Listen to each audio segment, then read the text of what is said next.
Halo, Assalamualaikum warahmatullahi wabarakatuh. Kembali lagi ya bersama saya, Vera Rizky Amelia, dalam channel Teach In. Hari ini kita akan belajar dengan Excel sederhana bernama SIDEC. Contoh soal yang kita gunakan, saya ambil dari buku Keso, Pengantar Akuntansi ya. Nah, contoh soal ini mudah-mudah gampang sih. Ya, mudahnya adalah eh, informasinya sudah lengkap ya. Jadi ada informasi neraca saldo dan neraca saldo setelah penyesuaian. Dan ditanya instruksinya yaitu menyusun neraca lajur, kemudian laporan posisi keuangan, kemudian neraca saldo setelah penutupan. Nah, ketika kita menggunakan SIDEK itu sangat mudah ya karena dia akan langsung generate laporan keuangannya. Nah, sulitnya adalah kita tidak mengetahui informasi jurnal penyesuaiannya nih. Jadi kita hanya tahu ada selisih angka dari neraca saldo dan neraca saldo setelah penyesuaian. Kita lihat ya contoh soalnya. Oke, contoh soalnya adalah ini dia, yaitu Ajaib Amusement Park ya, yang mana yang diketahui adalah neraca lajur untuk tahun yang berakhir 30 September 2022. Nah, kita sudah dapat informasi kode akun, kemudian nama akunnya juga sudah lengkap, neraca saldo awalnya sudah balance. Cuman ketika kita ditanya buatlah ayat jurnal penyesuaian untuk neraca saldo setelah penyesuaian, nah itu yang agak susah ya. Jadi kita akan menyesuaikan kira-kira neraca jurnal penyesuaiannya seperti apa. Sehingga di dalam aplikasi SIDEK itu kita tidak membuat jurnal umum, tapi jurnal penyesuaian. Oke, kita langsung ke perkenalan SIDEK. Oke, kita sudah masuk ke tampilan SIDEK Application. Nah, SIDEK Application ini, kalau saya cerita ya, saya dapatkan ketika saya sekolah S2 ya. Jadi ini aplikasinya sangat bagus, sederhana, tetapi memudahkan mahasiswa akuntansi untuk memahami siklus akuntansi dan pembuatan laporan keuangan hingga akhir. Seperti itu. Nah, langsung saja, ketika kita bekerja dengan menggunakan SIDEK, yang kita harus isi secara hati-hati adalah pembuatan akun dan penjurnalan serta pengisian saldo awal. Untuk pengecekan buku besar, dia akan generating langsung ya kalau kita eh, menggunakan manual atau menggunakan buku batik ya. Kita hitung manual, kita harus bikin satu persatu akun buku besarnya ya. Nah, tetapi kalau di aplikasi Sidak ini buku besarnya sudah ada dan sudah tercoding sehingga kita nggak perlu bikin buku besar, kita hanya perlu membuat akun, kemudian kita isi saldo awalnya dan kita jurnal. Sedangkan 5 tombol lainnya ini adalah laporan keuangan ya, yang eh, kita sediakan untuk pengguna internal maupun eksternal.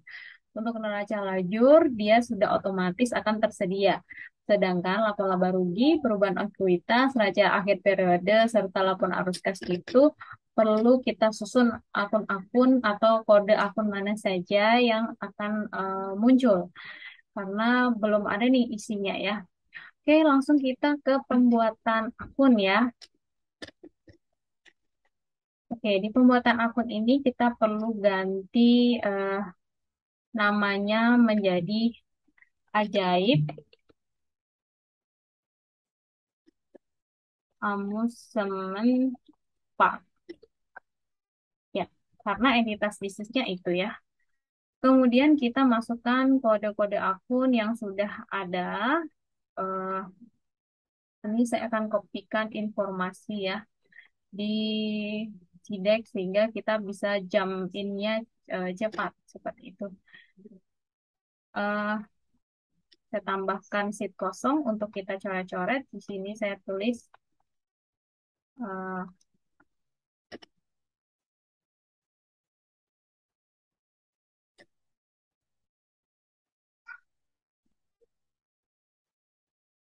oke, kita panjangkan, sorry kita lebarkan ya,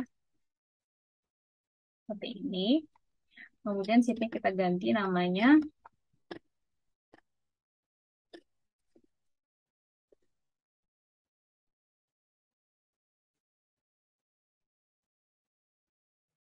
Nah, soal ya. Oke, kita akan mengisi akun, nama akun, dan juga saldo normalnya. Nah, kita ada akun 110. eh, ini mau kita copy aja ya. Saya copy, paste ini. Kemudian masih ada akun yang lain ini ya. Saya copy ke sini. Nah, seperti ini. Nah, sekarang kita sudah selesai memasukkan kode akun dan nama akun. Untuk nama akun bahasa Inggris tidak wajib diisi ya, tapi baik sekali diisi untuk kita berlatih bahasa Inggrisnya.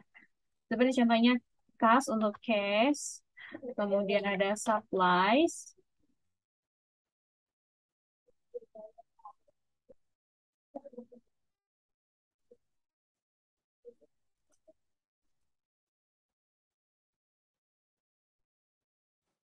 dan lain sebagainya. Nah, nanti kita bisa isi ya sampai akhir. Untuk saldo normalnya, nah ini ingat ya persamaan akuntansi nih. Nah, kadang-kadang adik-adik ada yang suka lupa ya persamaan akuntansi. Ada yang namanya eh, aset ya. Aset sama dengan liabilitas ditambah modal. Nah, ini teman-teman, kalian harus tambahkan lagi dengan dua akun yang lainnya. Kenapa? Nah, karena ini kan sebenarnya si aset liabilitas tambah modal ini begini ya, aktiva dan sebelah sini pasiva. Nah, aktiva sama dengan pasiva, tapi di atasnya lagi ternyata bukan aktiva sama dengan pasiva ya, tapi debit kredit. Nah, maksudnya semua aktivitas normal dari aset dia akan bertambah di sisi debit. Sebaliknya, semua aktivitas normal, liabilitas ataupun modal akan bertambah di sisi kredit. Nah, jadi debit sama dengan kredit, aktiva sama dengan pasiva, aset sama dengan liabilitas tambah modal, dan kita punya dua akun lagi ya dari laporan laba rugi, yaitu pendapatan, kemudian beban.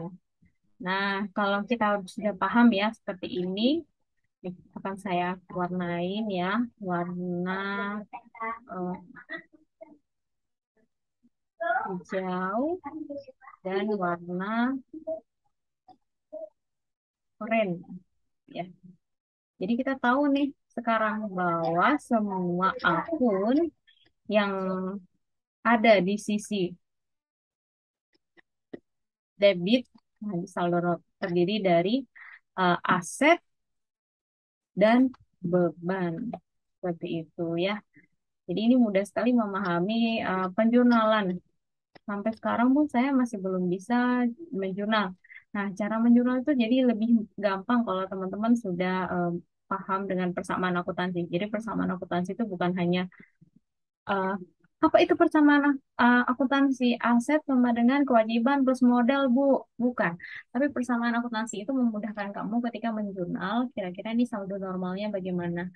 Maksudnya saldo normal adalah ketika ada aktivitas bertambah, dia normalnya posisinya seperti apa. Baru kebalikannya adalah ketika aktivitas itu eh, turun ya atau mengalami pengurangan, maka dia akan sebaliknya.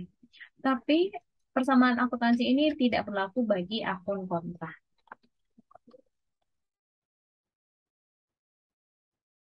Nah, akun kontra itu apa ya contohnya ya? Akun kontra itu contohnya akumulasi penyusutan, kemudian refill. Nah, dan akun-akun yang lainnya ya.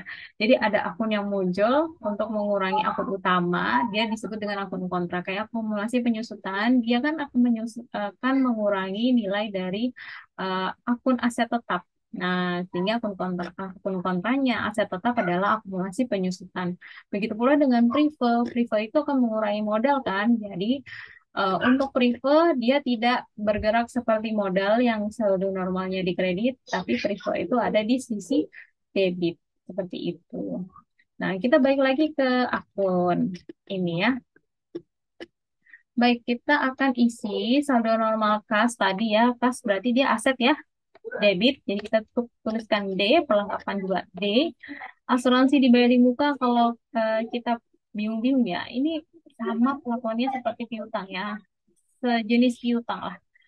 Jadi saya sudah bayar asuransi di muka, tapi saya belum mendapatkan manfaatnya. Sama kan seperti piutang ya.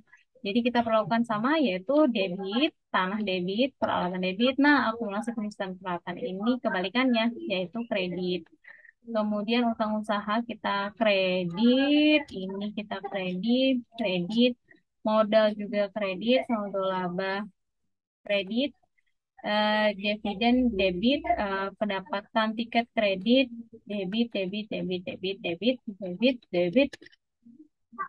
Untuk utang kredit, beban penyusunan debit. Sekarang kita sudah selesai ya daftar akunnya. Kita masuk ke saldo awal. Nah, jadi teman-teman, kalau kita sudah mengisi akun, terus kita mau ngisi saldo awal, dia eh, langsung akan muncul ya semuanya. Nah, di sini kan hanya 670 ya, kita cek. Nah, kita masih punya sekitar 4 lagi akun yang belum muncul di saldo awal. Caranya gimana? Kita insert seperti ini, kita insert satu persatu barisnya. Kemudian kita turunkan ya sampai dia semuanya. Akun terakhir adalah kode akun 205 ya. Kita cek 205, oke. 205-nya sudah ada ya. Berarti kita udah tidak kehilangan lagi akun-akunnya. Kita cek sumnya, oke, semua sum masih normal ya. Oke, masih semuanya. Berarti selanjutnya adalah kita copy paste ya. Jadi di soal ini kita punya saldo ini, kita copy ke saldo awal seperti ini. Nah, ini kan RP ya, sedangkan tadi contoh soalnya adalah dolar. Cara menggantinya bagaimana? Kita blok, kemudian kita ganti more number format, kita ganti yang accounting, kita pilih yang kita pakai Inggris Singaporean. Kemudian kita oke, sudah dapat dolar. Nah, ini karena sudah balance, berarti kita clear ya. Oke, di soal dia bilang susunlah neraca lajur lengkap ya. Nah, jadi kalau kita lihat nih tampilan sidek kita ganti ini jadi per 30 September 22. 30 September 2022. Nah, kita klik neraca lajur yang di sebelah sini. Kalau kita klik, oke. Nah, kita sekarang sudah punya neraca lajur yang sudah jadi ya. Jadi, seperti saya bilang di awal, bahwa kalau kita menggunakan Sideq itu nggak perlu repot-repot. Karena semuanya sudah generating langsung ya, sampai neraca lajur. Kalau neraca lajur kita di buku batik ya manual itu, wah itu kan susah banget ya harus kita tambah-tambah double folionya. Cuman ini ada 670 ya. Ingat bahwa kita punya akun sampai 205 yaitu tentang utang PBB ya. Maka di raja lajur itu kita mau tambahin sama seperti sebelumnya. Kita klik kanan pada baris, kemudian kita insert, klik kanan, insert, kemudian kita blok sampai akhir, kita copy paste ke bawah. Nah, kalau ini keluar 0000 artinya semua informasi sudah terinput ya.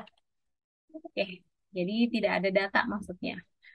Terakhir kan kode akunnya yang 205. Oke, sekarang kita sudah punya informasi neraca lajur lengkap. Selanjutnya kita cek laporan laba rugi. Nah, di soal seperti saya bilang, mari kita eh, tandain ya, yang mana laporan laba rugi, yang mana laporan posisi keuangan. Seperti itu ya. Kalau kas pasti laporan posisi keuangan ya, kita tulisnya LPK. Ini pun LPK. Nah, laporan posisi keuangan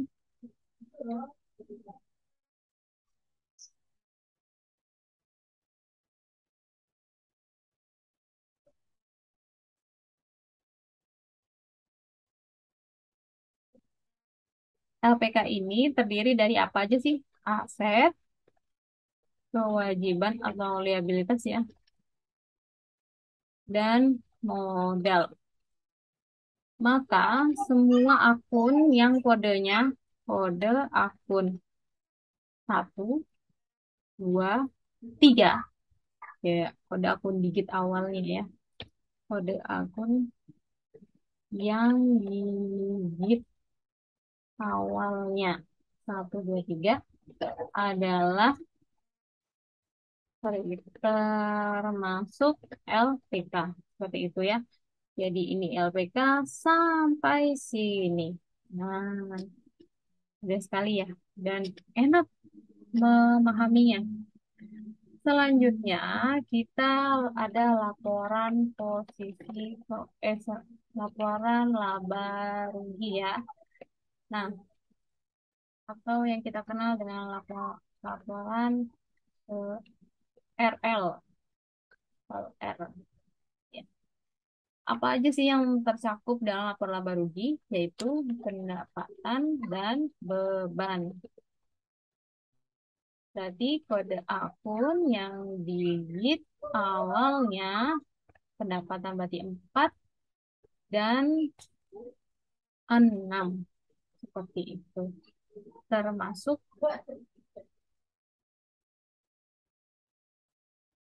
L F.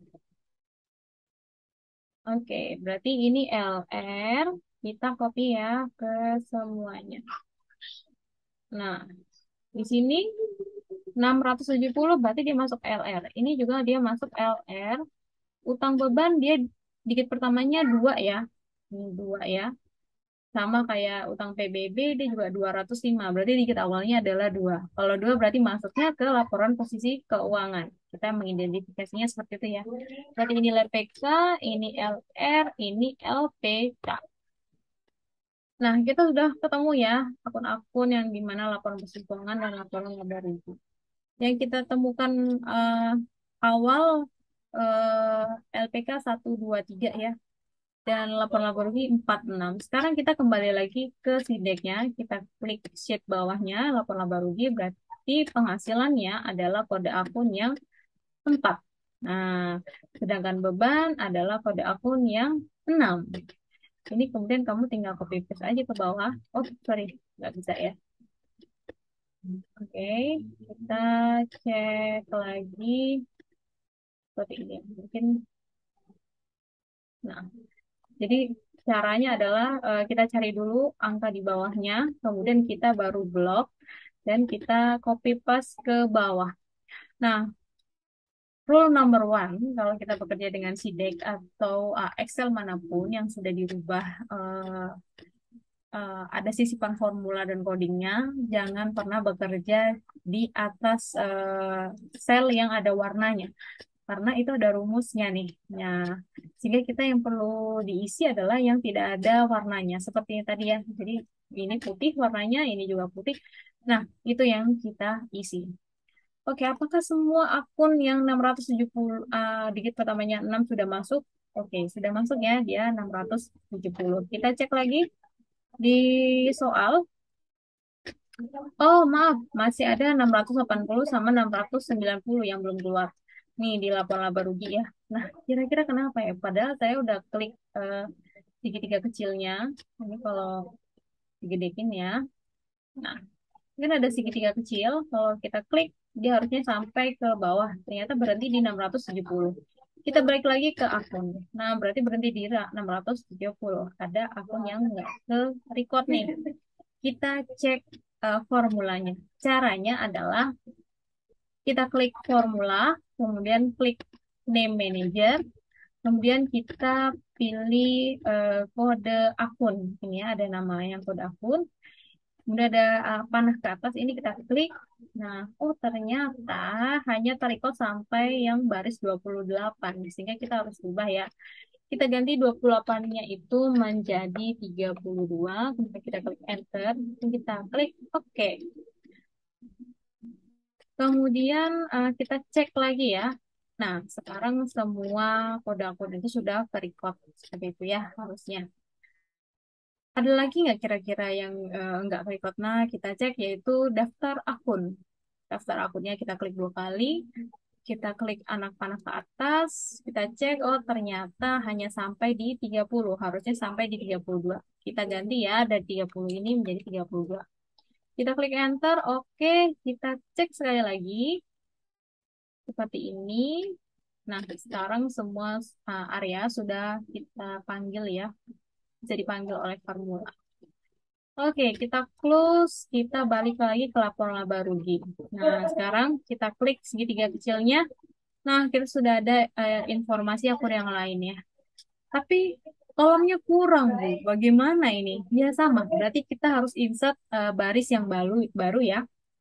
Kita klik kanan di sel di baris 21, ini baris 21 kita klik kanan, kita insert. Ini kita insert lagi, kita insert lagi. Nah, selanjutnya adalah kita blok dan copy ke bawah. Seperti itu. Nah, NA nih, kenapa? Kita cek ya, dia panggil, oh sorry, kode akunnya ya. Jadi harusnya seperti ini. Nah, yang 700 NA karena kita cek tidak ada kode akun yang 700 sehingga kita balik lagi ke laporan laba rugi, 700-nya kita hapus saja. Seperti itu. Nah, sekarang kita sudah dapat ya laba bersihnya adalah 96.100. Kita cek soal ya. Apakah laba bersihnya sama? Oh, belum diketahui ya. Ya, oke. Di laporan laba rugi sementara, laba bersihnya diketahui 96.100. Kita masuk ke perubahan modal. Untuk perubahan modal kita hanya masukin satu kode aja, yaitu kode akun modal. Kode akun modal adalah yang ini ya. Saya akan warnain orange. Nah, jadi kita hanya masukin yang 311 di laporan modal. Seperti ini.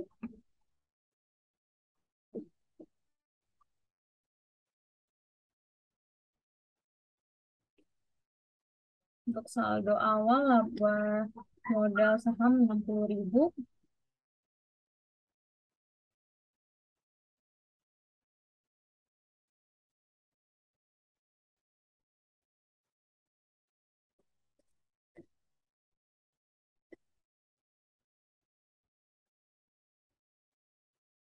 Kemudian kita pindah ke laporan posisi keuangan ya. Di posisi keuangan kita akan memasukkan kode akun yang aset, kewajiban, dan ekuitas. Cuma masalahnya di sini ada beberapa macam tipe klasifikasi akun ya. Ada aset lancar, aset tetap, kewajiban lancar, kewajiban jangka panjang. eh ya, itu dulu. Nah, kita kembali ke soal ya. Yang di mana LPK ini kita insert lagi. Yang manakah yang termasuk aset lancar dan aset tetap ya. Nah, jadi cirinya adalah kalau aset eh, lancar dia harus dimiliki atau dapat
saya mengklasifikasinya seperti ini ya. Jadi kalau aset lancar berarti kita bisa digunakan langsung. Artinya kita nggak perlu jual dulu dan sulit seperti itu.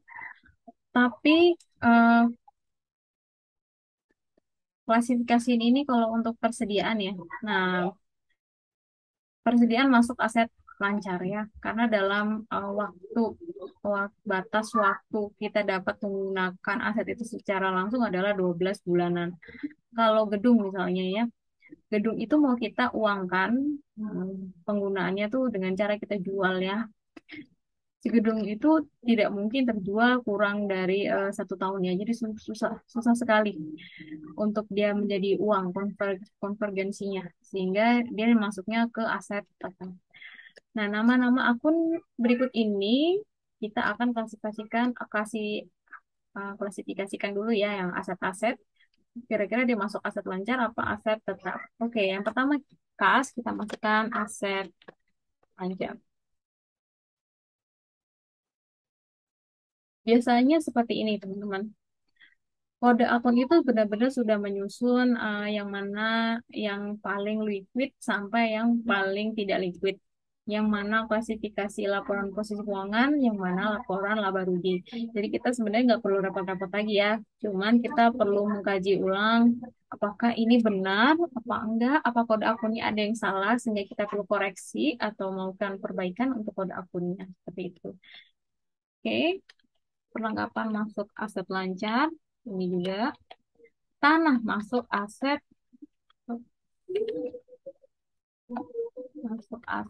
tetap. Kemudian ini juga sama sampai di sini. Ya, ini sudah aset. Selanjutnya setelah aset kita punya kewajiban lancar dengan kewajiban jangka panjang sama. Clue-nya kalau saya berpegangan pada.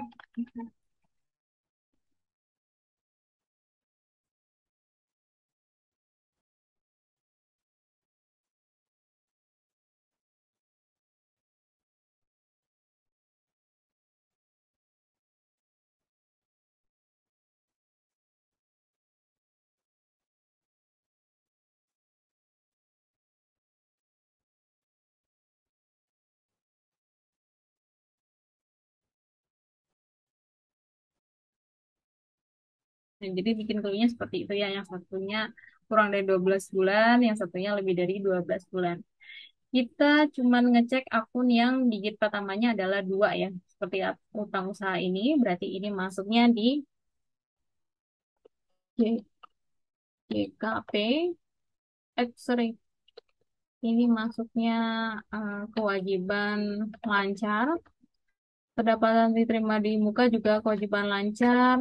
Utang hipotek ini masuk kewajiban jangka panjang. Seperti itu. Nah, kita masih punya lagi yang ini ya, utang beban. Kita masukkan ke KL karena dalam satu periode utang beban itu memang harus segera diselesaikan ya. Dia tidak bisa lebih dari 12 bulan. Utang PBB juga kita masukkan ke kewajiban lancar. Oke, sekarang kita sudah punya ya bahwa hanya ada satu eh, kewajiban jangka panjang yaitu 203. Kita balik ke laporan posisi keuangan, kita masukkan yang 203 dulu. Oh iya, aset lancarnya kita belum masukkan ya ternyata. Nggak apa-apa, kita pelan-pelan. Ternyata kurang, kita mau insert lagi. Seperti itu, 202, 203-nya hipotek, 204, salah 205. Kemudian ini kita copy paste ke bawah. Oke, dengan aset lancarnya tadi ini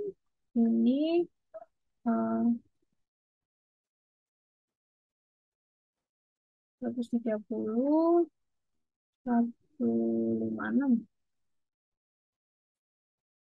Nah, 156 sudah enggak ya? 156 itu masuk tanah. Pindahkan 156 ke sini. Kemudian 157 ke selatan, 158. Selesai.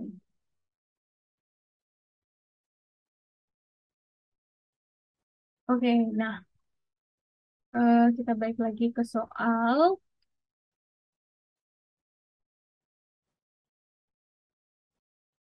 Ini ada saldo laba dan dividennya. Kita cek di saldo awal. eh, kita cek formula, name manager, saldo awalnya kita klik 2 kali. Kita cek apakah seluruh informasi sudah masuk. Oke, sudah masuk ya. Kita cek lagi neraca saldo. Oke, semuanya tercover. Saldo modal kita cek. Oke, itu ya. Transaksi kita belum sampai. Oke, sepertinya kita ada kesalahan di laporan perubahan modal ini. Ada informasi yang belum masuk ya, yaitu di saldo awal periode ini. A few moments later. Ternyata kesalahannya ada di sini ya. Jadi saldo awal awal periode itu kita akan refer to ke sini saldo awal satu saldo laba. Kemudian ini bukan 311 kita ganti jadi dividen sehingga ekuitas per 31 Desember kita ganti jadi 22. Ini kita jadi ganti September 30. Nah, di laporan kesimpulannya sekarang sudah balance seperti itu ya. Ternyata karena ada komposisi lain yang kita tidak masukkan ke dalam laporan perubahan modal sehingga laporan kesimpulannya enggak balance. Seperti itu. Kita balik ke soal neraca lacur lengkap kita sudah ya. Sudah oke ini. Kemudian susunan laporan laba rugi dengan koreksian. Nah, berarti kita harus buat jurnal koreksi ya, karena ada koreksian itu. Kemudian ada ayat jurnal penyesuaiannya yang kita belum bikin, neraca saldo setelah penyesuaian. Berarti kita masuk ke penjurnalan. Oke, sekarang kita sudah punya sheet jurnal ya. Kita masukkan tanggalnya adalah tanggal 30 September 2022. Karena kita bikinnya jurnal penyesuaian ya. Nah, di kode jurnal ini kita pilih yang ACP, kemudian kita pilih cek kira-kira yang mana aja ya yang mau kita sesuaikan ya. Kita balik lagi ke soal. Nah, ini saya masukkan insert, cek selisih ya. Ini tidak ada masalah. Ini oke. Dikurangi ini. Ini sama dengan ini dikurangi ini. Terus seperti ini kurangi. Jadi saya kalau ngecek seperti ini ya, teman-teman. Kemudian ini sama ya, seperti biasa. Kita ini. Nah, ini 19, ini. Pokoknya cepat aja. Kita ceknya. Ini sama ini matching warnanya. Nah, ini karena minus ya, sama ini hijau. Ini sama ini kita ungu. Ini sama ini kita ganti jadi biru. Kemudian ini sama ini kita ganti jadi warna coklat. Sama ini kita ganti warnanya abu-abu. Nah, sekarang kita coba ketemu ya. Jurnal penyesuaiannya harus yang seperti apa ya. Kita cek pertama.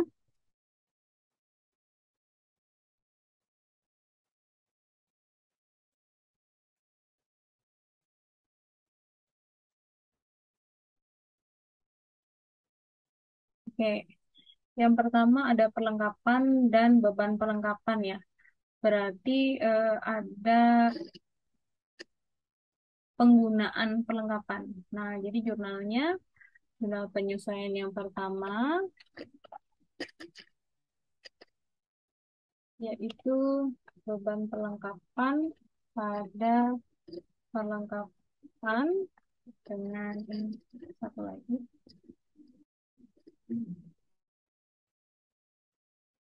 beban pelengkapannya eh, 16.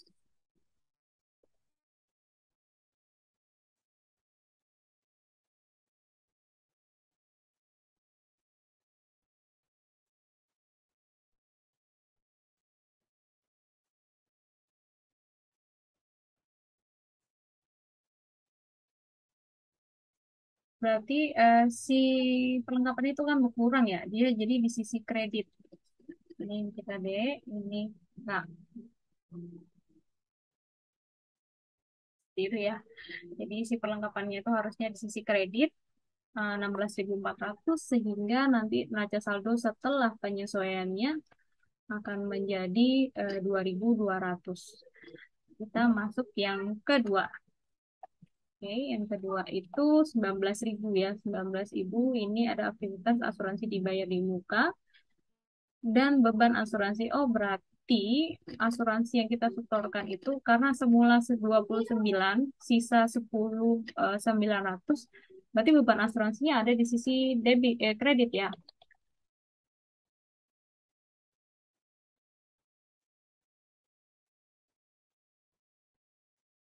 Pada beban asuransi.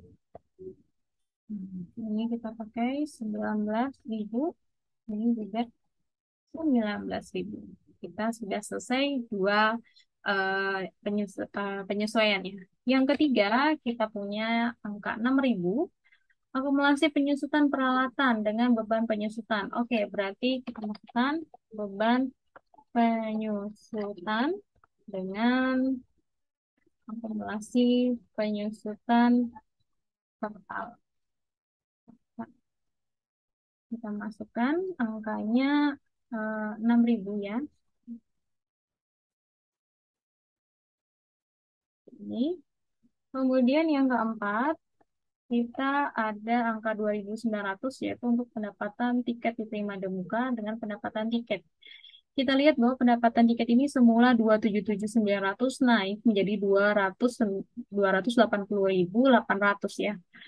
Eh, ya, jadi ada peningkatan. Kalau ada peningkatan berarti pendapatan tiket itu kan normalnya di kredit. Kalau ada peningkatan berarti dia ada di sisi kredit ya. Nah, maka kita akan mendebet pendapatan diterima di muka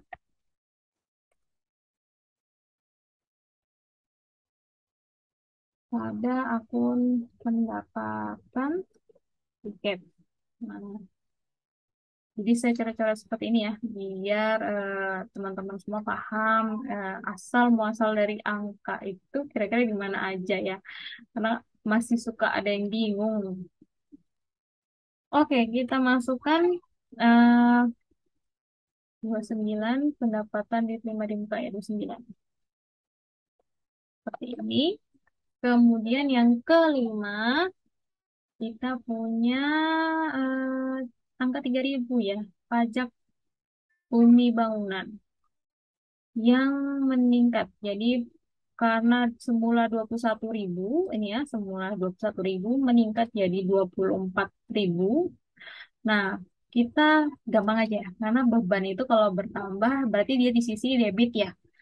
Oke, berarti kita tinggal copy ini, dia di sini. Berarti lawannya adalah utang PBB.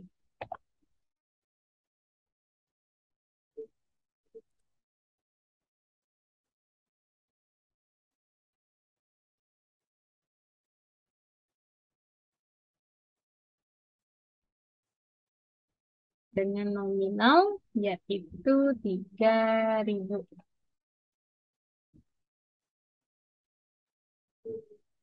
Keenam, kita akan menyesuaikan bunga ya. Oh, ternyata bunga itu dia punya penambahan semula 6.000 jadi 8.000. Sehingga kita bisa tambahkan ini beban bunga di debit. Ingat ya, kalau beban itu bertambah berarti dia selalu ada di sisi debit.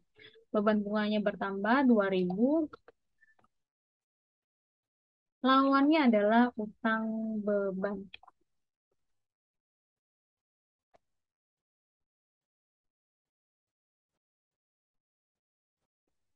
Itu.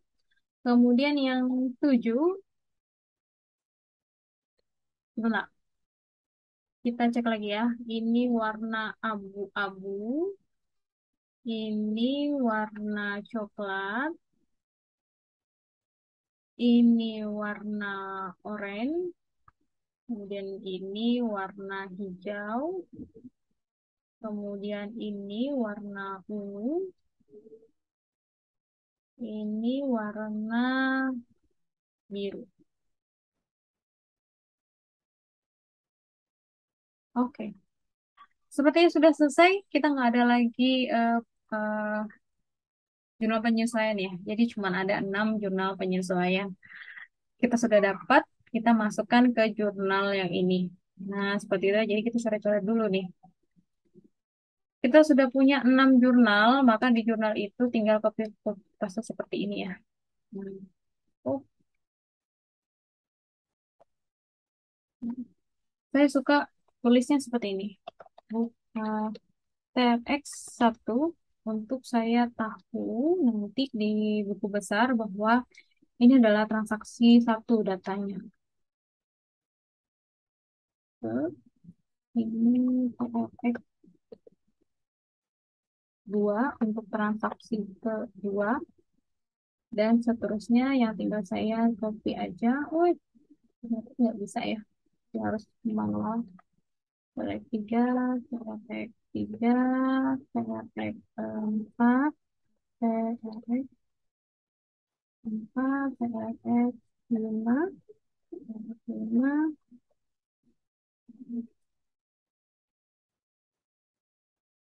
Tanggalnya ini kan sama ya, bahwa kita akan mengisi AJP, masukkan ini sama sama firmware aja seperti ini ya. Nah, kemudian kita masukkan kode akunnya. Oke, beban perlengkapan pada perlengkapan. Kalau masukin kode akun nih, nah kita butuh ini ya. Beban perlengkapan berarti 680 pada 126. Kita balik ya. 680 tambah 126. Kemudian beban asuransi pada asuransi dibayar muka. 670 pada 130.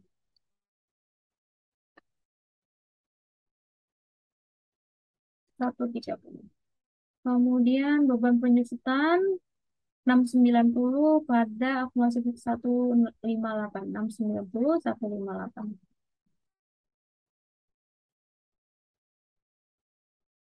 Oke, kita balik lagi pendapatan diterima dibuka pada pendapatan tiket ya.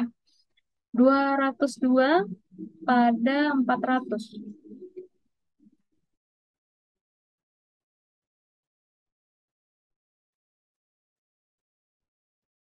Oke, selanjutnya beban pajak bumi bangunan pada utang PBB ya. 650 pada 250.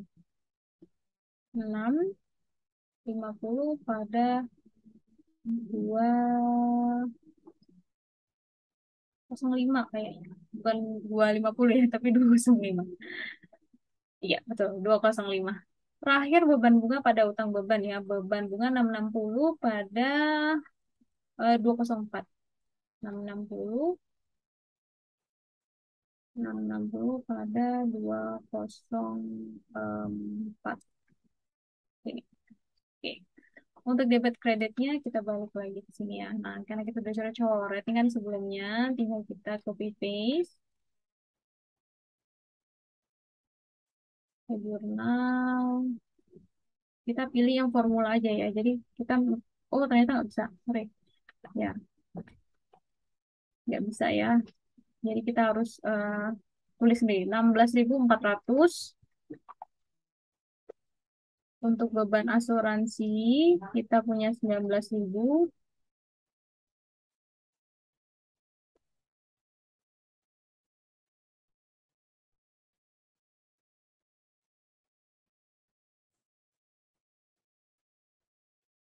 Untuk penyusutan peralatan ada 6.000.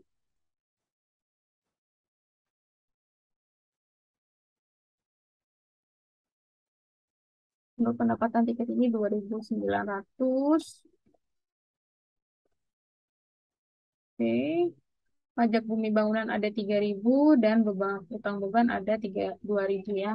Ini 3.000, kemudian terakhir ini 2.000 seperti ini. Nah, kita cek ya.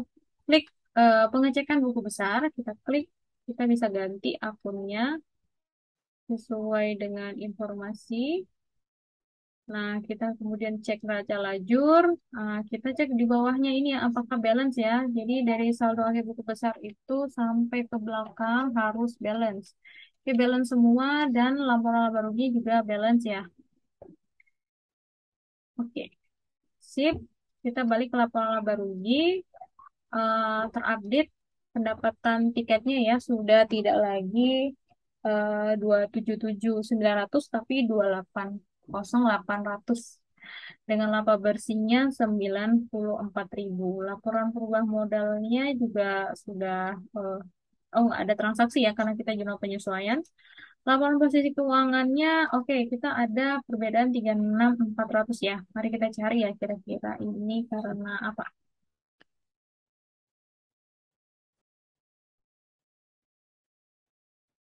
A few moments later. Karena satu atau dua aja. Nah, oh ini daftar akunnya ya. Jadi tadi ada garis miring, saya enter. Oh, oke, sekarang sudah. Kemudian, nah ini juga udah ke update udah nggak ada name-nya lagi. Kita cek neraca lajur, sudah masuk semua. Laporan laba ruginya masuk, ekuitas masuk, neraca akhir periodenya. Wah ini tetap ya, tetap nggak balance sebesar 36.400 ya. Aduh, ini kira-kira kenapa ya? Kita cek lagi soalnya ya, sekali lagi.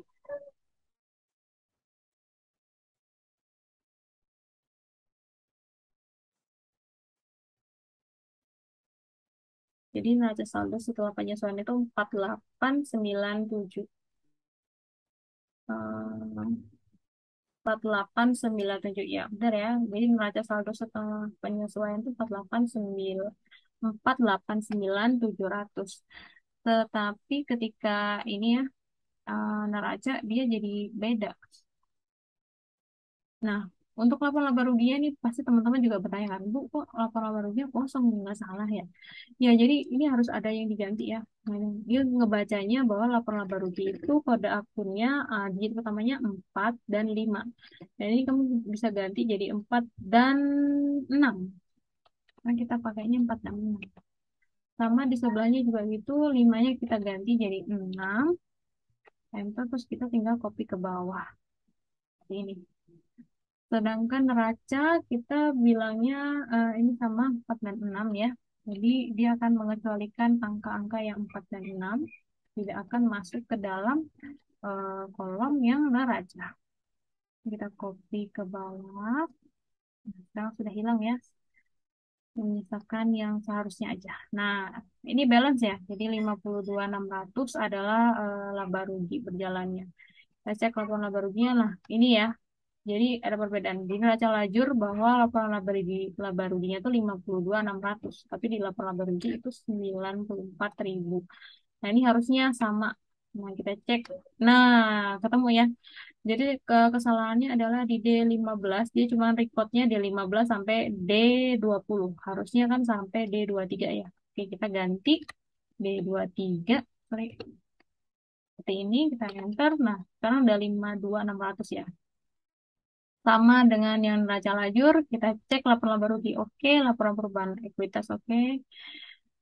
Oke, masih nyisa 5.000 ya. Wah, ini kira-kira 5.000 dari mana ya?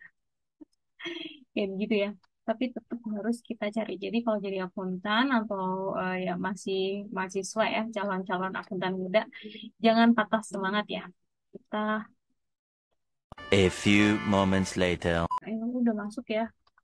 Nah, kita cek penjumlahannya. Oke, ternyata penjumlahannya tuh baru sampai di M10 ya, bukan M13. Kita ganti ya di M13. Nah, sekarang sudah balance. Nah, kita sudah bisa tidur dengan tenang ya, istilahnya kalau akuntan itu. Oke teman-teman, nah ini adalah tutorial mengerjakan laporan keuangan dari awal kita pembuatan akun, kemudian kita masuk ke saldo awal, kita jurnal, kita cek buku besarnya, kita cek neraca lajurnya, laporan laba rugi kita sajikan sampai ke laporan neraca akhir periode ya. Nah Bu, laporan arus kasnya kok belum diisi ya? Karena kita mengerjakan neraca ayat jurnal penyesuaian ya. Cek. Jadi karena kita mengerjakan jurnal penyesuaian, kita tidak ada arus kas yang harus disesuaikan. Ingat bahwa laporan arus kas itu hanya melaporkan arus kas saja, sehingga yang terlibat adalah akun kas itu sendiri. Selama dalam nama akun atau kode akun yang tertera di lembar kerja jurnal tidak ada akun kas, maka kita tidak perlu membuat laporan arus kas atau men-setting arus kas kolom besar arus kasnya ini ya. Baik, demikianlah tutorial hari ini. Semoga bermanfaat. Kita ketemu lagi di video-video berikutnya. Wassalamualaikum warahmatullahi wabarakatuh. Sampai jumpa.